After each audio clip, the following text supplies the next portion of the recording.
आप देख रहे हैं लेटेस्ट कानपुर न्यूज। कानपुर में मंगलवार को राज्य अधिकार संरक्षण आयोग की 2 सदस्यीय टीम ने शहर के राजकीय बाल गृह का निरीक्षण किया। इस दौरान टीम ने सुभाष चिल्ड्रन होम का भी निरीक्षण किया, जिसके बाद उन्होंने कानपुर मंडल के अधिकारियों के साथ कलेक्ट्रेट में बैठक की। इस दौरान टीम ने अधिकारियों को कड़े निर्देश भी दिए।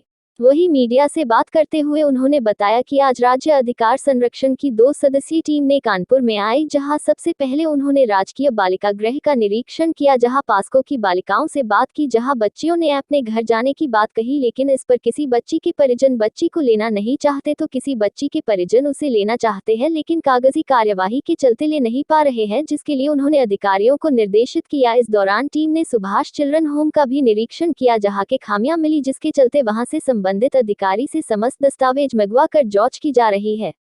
वहीं उन्होंने बताया कि कोरोना की तीसरी लहर से निपटने के लिए सरकार द्वारा लगातार सुधार किया जा रहा है, जिससे हर परिस्थिति से निपटा जा सके।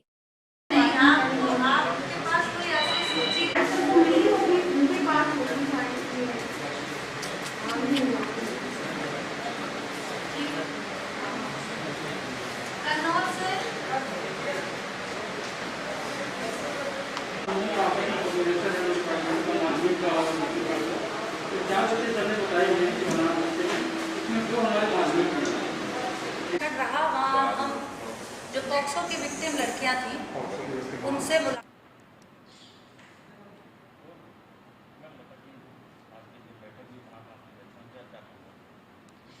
आज राज्य बाल अधिकार संरक्षण आयोग उत्तर प्रदेश की तरफ से 2 सदस्यीय टीम ने, मैं डॉक्टर शुचिता चतुर्वेदी, राज्य बाल अधिकार संरक्षण आयोग की सदस्य, और मेरे साथी डॉक्टर साक्षी बैजल जी का निरीक्षण कानपुर में रहा और आज समीक्षा रही कानपुर मंडल की।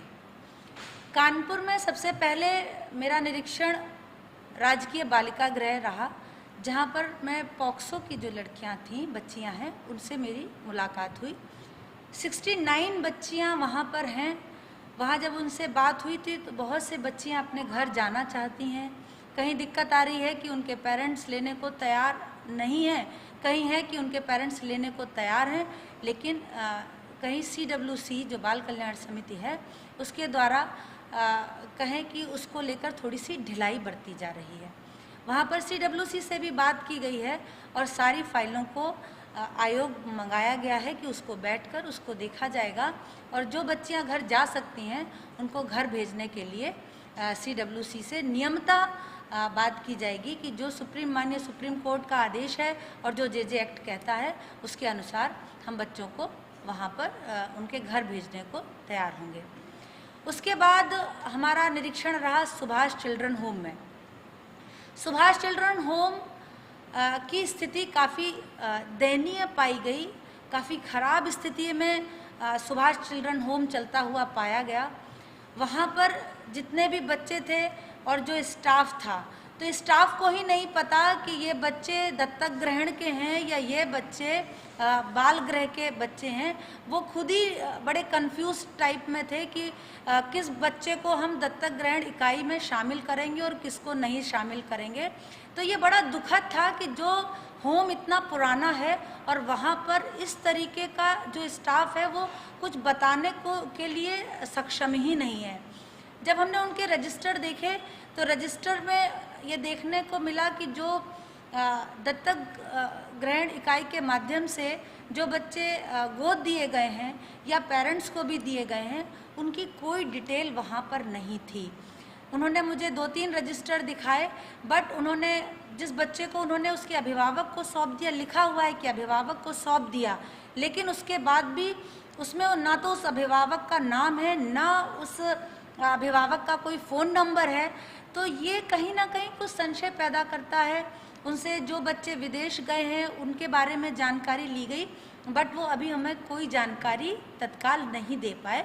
इसको लेकर सारे डॉक्यूमेंट्स अभी हमने यहाँ पर उनके मंगाए हैं और वो आज अभी सारे डॉक्यूमेंट्स लेकर आए हैं, जिसकी की जांच आयोग के माध्यम से होगी और जो रिपोर्ट होगी वो ऊपर शासन में भेजी जाएगी। बच्चों की जानकारी नहीं है, क्या लगता है वो बच्चे कहाँ गए, क्या एंट्री नहीं है, उनको क्या होगा बच्चों को? ये अभी कुछ इसके विषय में कुछ कहा नहीं जा सकता जब तक कि हम उनके प्रपत्र देख नहीं लेंगे, क्योंकि जो उन्होंने दिखाया, जब उनसे ज़्यादा जानकारी मांगी गई तो उन्होंने कहा कि हम ये रजिस्टर जो है वो हमारे घर पर रखे हैं, दूसरे ऑफिस में रखे हैं, तो इसीलिए उन सारे डॉक्यूमेंट्स को यहाँ पर मंगाया गया है।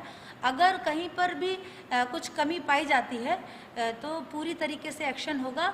ये तो एक्शन होगा ही होगा, साथ में जो ग्रह चलता हुआ जिस परिस्थिति में पाया गया है, तो ये ग्रह चलने के लायक नहीं पाया गया, क्योंकि वहाँ ना तो स्टाफ था और ना बच्चों का रख रखाव बहुत अच्छे से था। जिस तरीके से कोविड की तीसरी लहर आना बाकी है तो ये बच्चों के ऊपर ही है, तो क्या लगता है क्या तैयारियां हैं साथ में?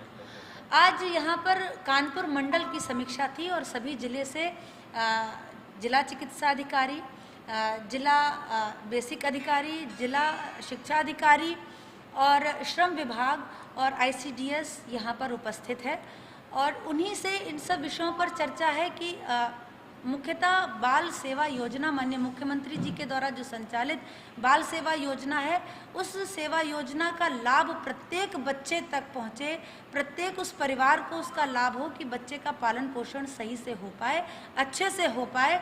इसलिए उन बच्चों को सभी डिपार्टमेंट्स के समायोजन से चिन्हित करने की बात है, और यहाँ पर भी काम अच्छे से हो रहा है। दूसरी चीज़ ये है कि पीकू वार्ड को लेकर जो तीसरी लहर का प्रश्न है कि तीसरी लहर आना है, उसको लेकर जितनी अभी समीक्षा की गई उसमें निकल के आया कि सभी जिलों में और कुछ CSC में भी जो पीकू वार्ड हैं और मिकू वार्ड हैं उनकी तैयारी कर दी गई है। कहीं कहीं पर ऑक्सीजन को लेकर लाइन खींची जा रही है, प्लांट लग रहा है, तो अभी फ़िलहाल के लिए उसमें संतुष्टि पाई गई है। अभियान चल रहा है, जो बच्चे भीख मांगते हैं उनको उन लोग बाकी है, उनको क्वारंटाइन सेंटर भेजती है, तो आगे बाल सेवा आयोग उन बच्चों के लिए क्या करेगा? जो बच्चे ये जब मैं यहाँ आई तो मुझे पता चला कि यहाँ पर पुलिस विभाग द्वारा भिक्षावृत्ति जो बच्चे कर रहे हैं उनको लेकर अभियान चलाया गया है, जिसकी कि मैं सराहना करती हूँ कि कानपुर पुलिस ने स्वतः इस प्रोग्राम को चलाना प्रारंभ किया है। और आज मैं ऐसे 6 बच्चों से मिली और उनके गार्जियन वहाँ पर उन बच्चों को लेने के लिए आए थे। वो सुभाष चिल्ड्रन होम में ही थे, उन बच्चों को कहीं कोई क्वारंटीन नहीं किया गया था, वो बच्चे उन्हीं बच्चों के साथ खेल कूद रहे थे।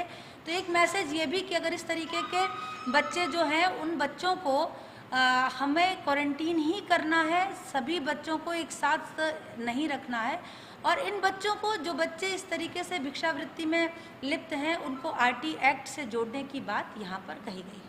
तो इससे इनका फ्यूचर आगे अभी जिस बच्चे से मेरी बात हुई वो बच्चा काफ़ी अच्छा और स्मार्ट बच्चा था जो कि भिक्षावृत्ति में लिप्त था।